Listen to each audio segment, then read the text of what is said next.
అందుకే మిత్రులారా, ఇవాళ ఈ వేదిక మీద నుంచి తెలంగాణ రాష్ట్రంలో ఉన్న నిరుద్యోగ యువకులకు నేను ఒక మాట చెప్పదలుచుకున్నా. 10 ఏళ్ళు ఆనాడు తెలంగాణ ఉద్యమంలో తెలంగాణ రాష్ట్రం కోసం కొట్లాడి 10 ఏళ్ళు తెలంగాణ రాష్ట్రం వచ్చినాక మీ ఉద్యోగాల కోసం ఉపాధి కోసం కొట్లాడిను. ఆ 20 ఏళ్లలో ఏ నియామకాలు జరగలేదు. కానీ కాంగ్రెస్ అధికారంలోకి వచ్చిన వెంటనే 90 రోజుల్లో 30,000 ఉద్యోగ ఖాళీలు భర్తీ చేసి నిరుద్యోగ యువకులకు ఉద్యోగాలు ఇచ్చింది కాంగ్రెస్ పార్టీ కాదా? మాకు తెలుసు ఆ బాధ ఏందో. ఉద్యోగాల కోసం పిల్లలు ఎట్లా కష్టపడుతున్నారో తెలుసు కాబట్టి 90 రోజుల్లో 30,000 ఉద్యోగాలు ఇచ్చినాం. ఇదే కాకుండా ప్రభుత్వ ఉద్యోగస్తులకు ఎప్పుడు జీతం వస్తుందో తెలియని పరిస్థితి నుంచి ప్రతి నెల 1వ తారీఖు నాడు ఇవాళ ప్రభుత్వ ఉద్యోగస్తులకు జీతభత్యాలు ఇచ్చే పరిస్థితి కాంగ్రెస్ పార్టీ తీసుకొచ్చింది. ఇదే కాదు, డిఎస్సి నోటిఫికేషన్ గ్రామాలలో, తండాలలో, గూడాలలో పేదోళ్ళ పిల్లలు చదువుకోవాలి, టీచర్ల నియామకాలు చేపట్టాలి అని డిఎస్సి నోటిఫికేషన్ ఇచ్చి 11,500 ఉద్యోగ ఖాళీలు భర్తీ చేయడానికి ఇవాళ పరీక్షలు పెడితే ప్రతి తలమాసినోడు వచ్చి డిఎస్సి పరీక్షను పోస్ట్ పోన్ చేయమంటారు. నేను అడగదలుచుకున్న ఈ వేదిక మీద నుంచి 10 ఏళ్ళ డిఎస్సి నోటిఫికేషన్ ఇయ్యనందుకే కదా పిల్లలు కొట్లాడింది, పరీక్షలు పెట్టమన్నది. 2022లో నోటిఫికేషన్ ఇస్తే ఇప్పటి వరకు పరీక్షలు జరగలేదు, పెట్టమనే కదా అన్నది. మనం క్యాలెండర్ డేట్ ప్రకారం ఇవాళ డిఎస్సి నోటిఫికేషన్ ఇచ్చి పరీక్షలు పెడుతుంటే కొంతమంది టీఆర్ఎస్ సన్నాసులు పరీక్షలు రాయనోళ్లను, చదువు రానోళ్లను ఇవాళ ప్రభుత్వం పరీక్షలు వేయాలంటారు. గ్రూప్ 1 పరీక్షలు వాయిదాలు వేయాలంటారు. 2022లో ఆనాడు 1:50 లాగా నోటిఫికేషన్ ఇచ్చి పరీక్షలు పెట్టాలనుకున్నారు. పెట్టిన పరీక్షల ప్రశ్న పత్రాలు జిరాక్స్ సెంటర్లలో ఎక్కడ పడితే అక్కడ చౌరస్తాలలో పల్లి బఠానీలు అమ్మినట్టు అమ్మితే పరీక్షలు రద్దయిపోయినాయి. మనం వచ్చిన ఎంబడే గ్రూప్ 1కు నోటిఫికేషన్ ఇచ్చి ప్రిలిమినరీ ఎగ్జామ్స్ మొత్తం నిర్వహించి సరైన సమయంలో 4 లక్షల మంది విద్యార్థులు పరీక్షలకు అప్లికేషన్లు పెట్టి 3 లక్షల మంది పరీక్షలు రాసి నిన్నగాక మొన్న 31,000 మందిని ఈ పరీక్షలకు పాస్ చేసి గ్రూప్ 1లో ప్రిలిమినరీ రిజల్ట్స్ ఇచ్చినాం.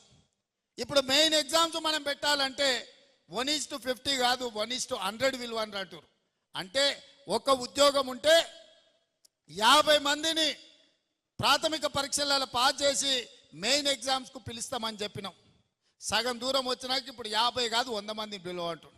ఏందయ్యా ఈ దొంగన కొడుకుల ఆలోచన అంటే 1:100 పిలువంగానే కోర్టు స్టే ఇస్తుంది, పరీక్షలు రద్దు చేస్తుంది. నువ్వు నోటిఫికేషన్లో 1:50 ఇచ్చి పరీక్షలు అయిపోయినాక 1:100 ఎట్లా పిలుస్తావు? ఒక ఉద్యోగానికి 50 బదులు ఒక ఉద్యోగానికి 100 మందిని ఎట్లా పిలుస్తావు? అది తప్పు అని కోర్టు పరీక్షల్ని రద్దు చేస్తుంది. మళ్ళీ మొదటి నుంచి మొదలు పెడితే మళ్ళీ ఏడాది పోతుంది. 2011లో నోటిఫికేషన్ గ్రూప్ 1 ఇస్తే ఇప్పటి వరకు 13 ఏళ్ళలో ఇంతవరకు పరీక్షలు జరగలే, నియామకాలు చేయలే.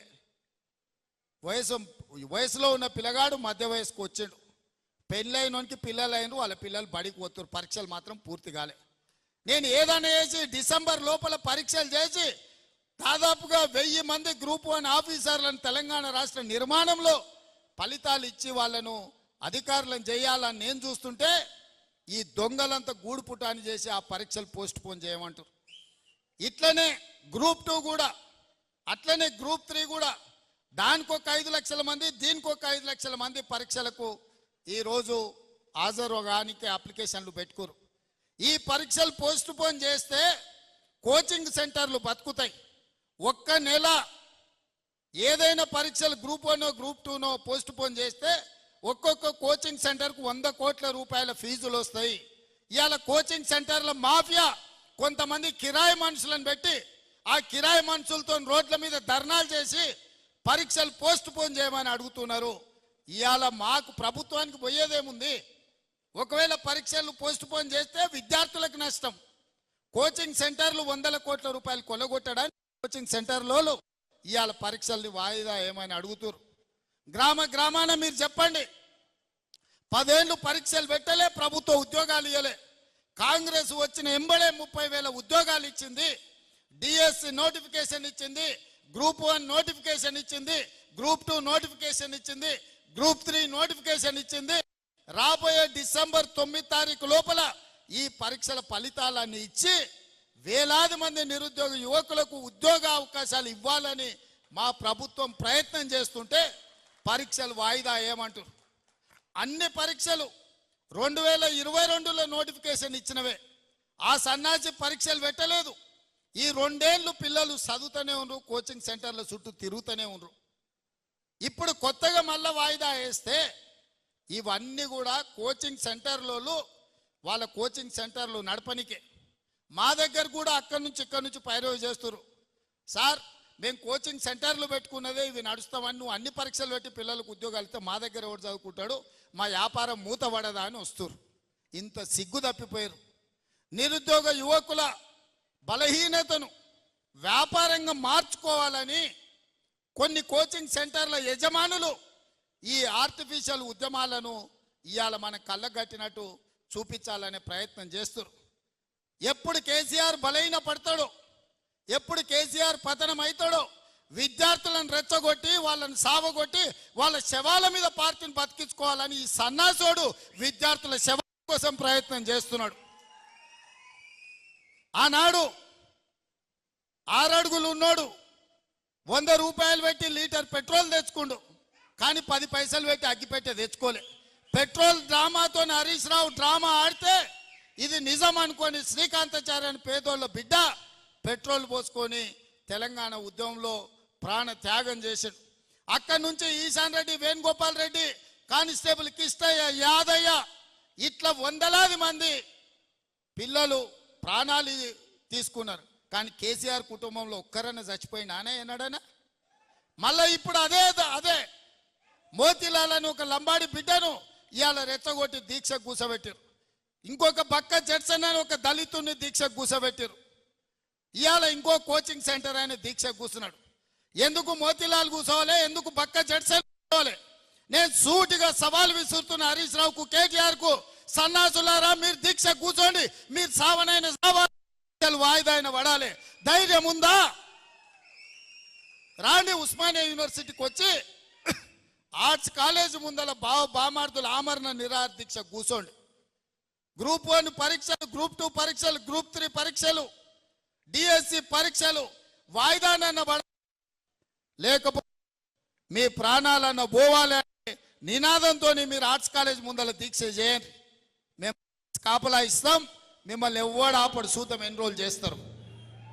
మీరిద్దరు నిజంగానే పరీక్షలు వాయిదా వేయాలంటే మీ వాదనలో బలం ఉంటే ఈ తెలంగాణ కోసం సావు నోట్ల తలకాయ పెట్టినని సన్నాసి కేసీఆర్ చెప్పేది నిజమే అయితే ఇక ఆయన కంటే వయసు మీద పడ్డది లేవలేనోడు అసలే కాలు ఇరిగింది, ఆయనను వదిలేయండి. కానీ మీరిద్దరు బావబామర్దులు బిల్లా రంగాలు రాండి ఆర్ట్స్ కాలేజ్ ముందల.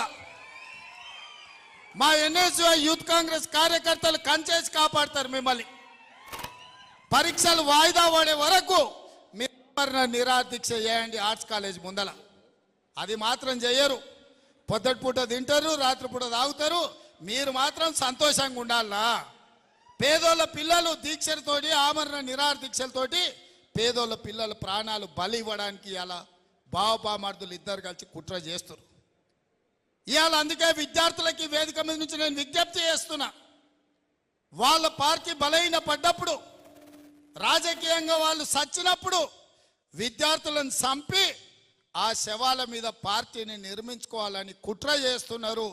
ఇవాళ కొంతమంది విద్యార్థులను రెచ్చగొట్టి వాళ్ళ భావోద్వేగాలతో రాజకీయంగా లబ్ధి పొందాలని చూస్తారు. అందుకే ఇక్కడున్న మా సోదరులకు గ్రామాన్ని చెప్పండి, వాళ్ళ తల్లిదండ్రులకు చెప్పండి, మీ కోచింగ్ సెంటర్లలో 1000 కోట్ల 100,000 రూపాయలు ఫీజులు కట్టాల్సిన పని లేకుండా ఎంబడెంబడే పరీక్షలు పెట్టి ఫలితాలు ఇచ్చి మీ పిల్లలకు ఉద్యోగాలు ఇస్తాము.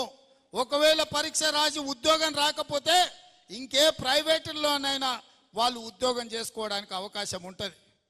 పరీక్షలు నిర్వహించి ఫలితాలు ఇవ్వకపోతే సంవత్సరాల కొద్దీ పేదోళ్ళ పిల్లలు కోచింగ్ సెంటర్ల చుట్టూతో తిరిగి ఇటు ఇంటికి రాలేక, పట్నంలో ఉండలేక వాళ్ళు అన్ని రకాలుగా దెబ్బతినిపోయే ప్రమాదం ఉన్నది. ప్రతి గ్రామంలో మా కార్యకర్తలు అందరూ కూడా చెప్పాలి. ఇవాళ అప్పుడప్పుడు మా వాళ్ళు కూడా వచ్చి అంటుంటారు, అన్న పిల్లలు ఏదో పరీక్షలు వాయిదా ఏమంటారు కదా, వేస్తే పోతుంది కదా అని. వేస్తే పోతుంది, నాకు కూడా ఏం పోతుంది, పరీక్ష వాయిదా వేస్తే నష్టం ఏం లేదు. కానీ పిల్లల జీవితాలు ఆగం అయిపోతాయి. ఆ పిల్లలు 10 ఏళ్ళు నష్టపోయారు కేసీఆర్ పాలనలో. 10 ఏళ్ళు ఒక్క పరీక్ష పెట్టలేదు, 10 ఏళ్ళు ఎవరికి ఉద్యోగం ఇవ్వలే.